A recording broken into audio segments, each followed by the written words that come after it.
On this channel, we love Kirby.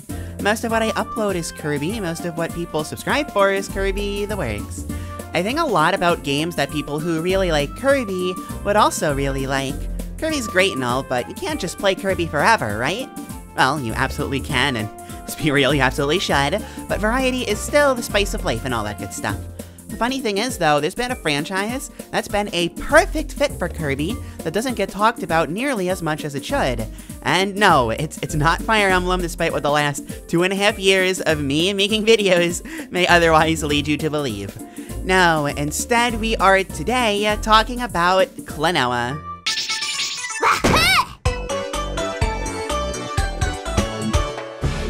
Before we go any further, if you do love Klonoa, or have heard of it and want to try it out yourself, Klonoa Phantasy Reverie has recently been released. The first two games have been remastered for modern consoles and PC, and while I can't say much on the quality of the re-releases at the time of this writing, as this video is being made before the re-releases came out, the original games, at the very least, are absolute masterpieces that I can't recommend enough.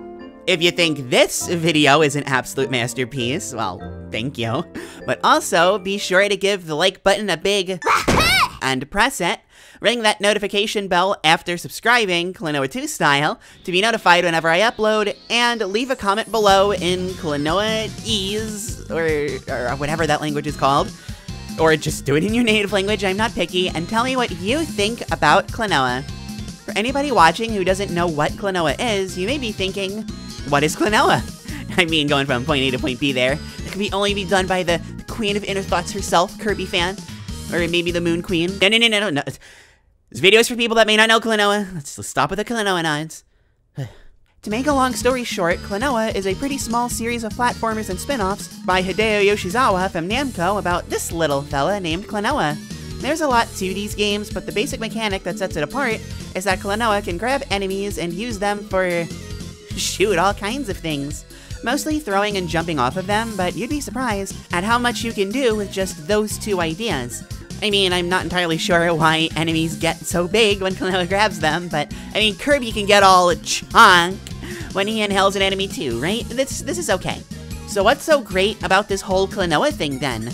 I'm sure many of you have seen Klonoa the character at some point, and maybe you're seeing this 2.5D gameplay and are thinking, wow, Kirby 64, too bad you can't combine abilities, because that's the one thing people remember about Kirby 64. Klonoa still stands strong compared to other platformers, not only because it isn't ripping off of others in its genre, such as Kirby 64, that joke doesn't work because Klonoa came out before Kirby 64 did, but because it has great ideas and fun, varied levels.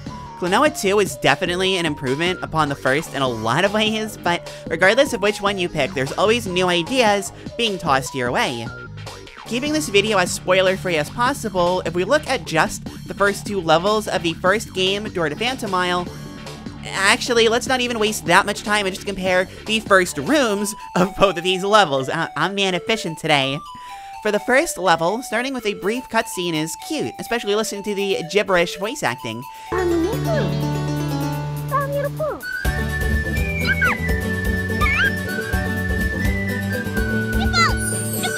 It's all part of Klonoa's identity, especially when you hear phrases you recognize, like Klonoa's Wahoo! Everything in the debut level's debut room exists to teach you about the game's mechanics, like the first enemy showing you how grabbing and throwing works, or this enemy here you can hold on to, allowing you to reach items higher up. The second level, on the other hand, focuses more on exploration, how keeping a wary eye, even in a game that isn't quite 3D, can host all kinds of secrets and more complex puzzle solving, seeing as how players are no longer on the main path.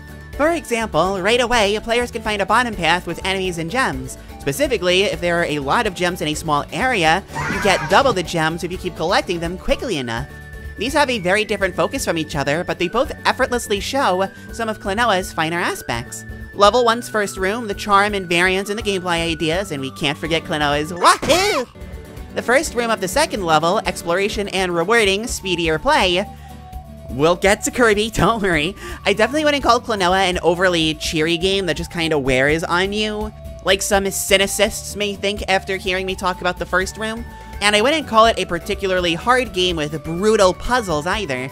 but those two contracting aspects, a cheery tone and inventive gameplay that you may not expect from a cuter game like this, still work in tandem to make for an incredible experience.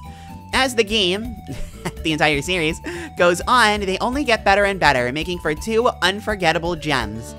And I know there are more than just two games. The GBA loved Klonoa, but to be a broken record again, there's only two games in the remake, and we're focusing on those two.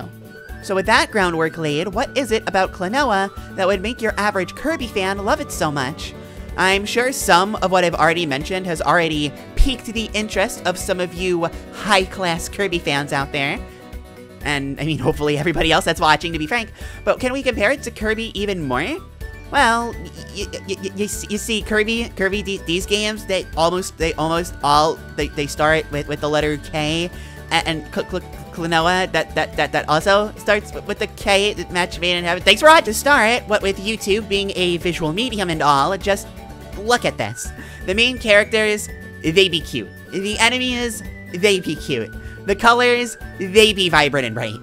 If you want to get down to the real fine details, one of the goals with the first game was to give off a dreamlike feeling. Not so much in terms of what actually happens, but more in how it makes you feel.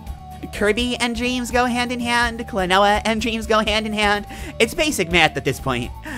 But if you went to college for math like I did, that means that you can't do basic math, so yes, Kirby and Klonoa, they can go hand in hand too.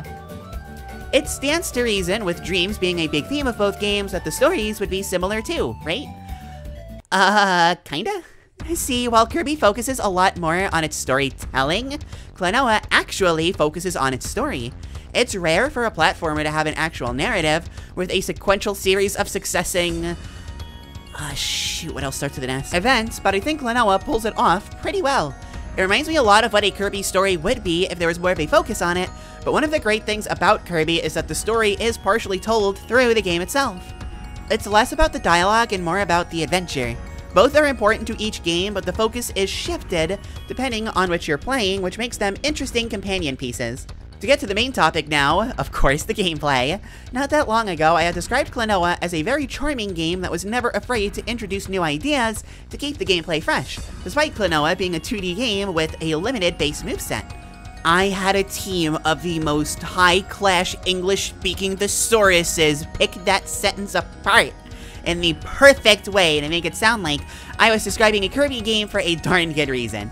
More than anything, I think a Kirby fan can enjoy Klonoa because, despite all of the differences that these two franchises have, the core of what makes them so great is that they both have so many cool ideas that set every level apart while being some of the most charming games ever made.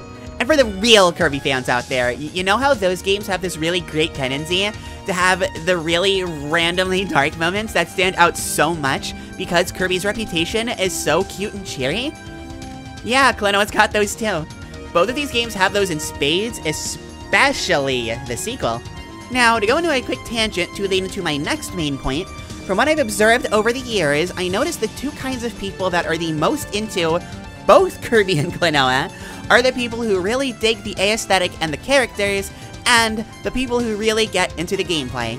And, like I literally just said, that is largely the same with Klonoa, but the specifics aren't quite one-to-one.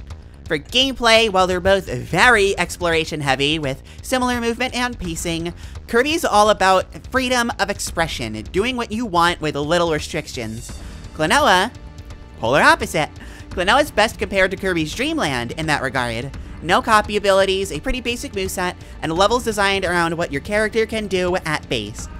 The good thing is, while it isn't something people think about very often, the way that Kirby can move around on his own, without abilities in most games, perfectly fine. The abilities enhance the experience for sure, but good old Kirby functions great with or without them. Klonoa is much the same way, just replace copy abilities with grabbing enemies, and Kirby with Klonoa.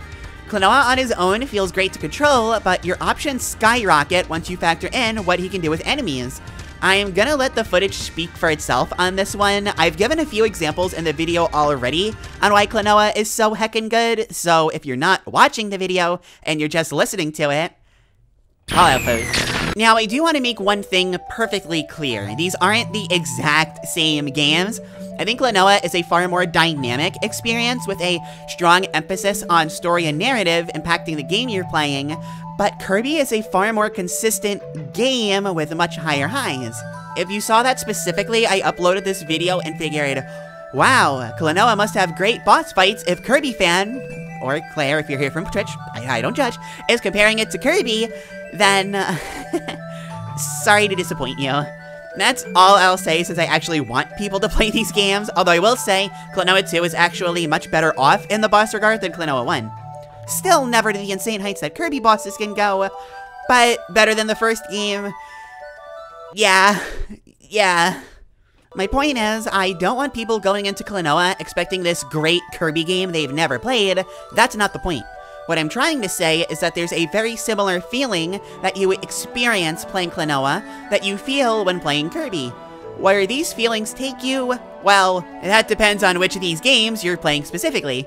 I'm just really, really happy that so many people get to experience Klonoa who didn't before. Not only because they're amazing games, again, especially Klonoa 2, but because they hit so many similar notes that other great games, again, especially Kirby, also hit.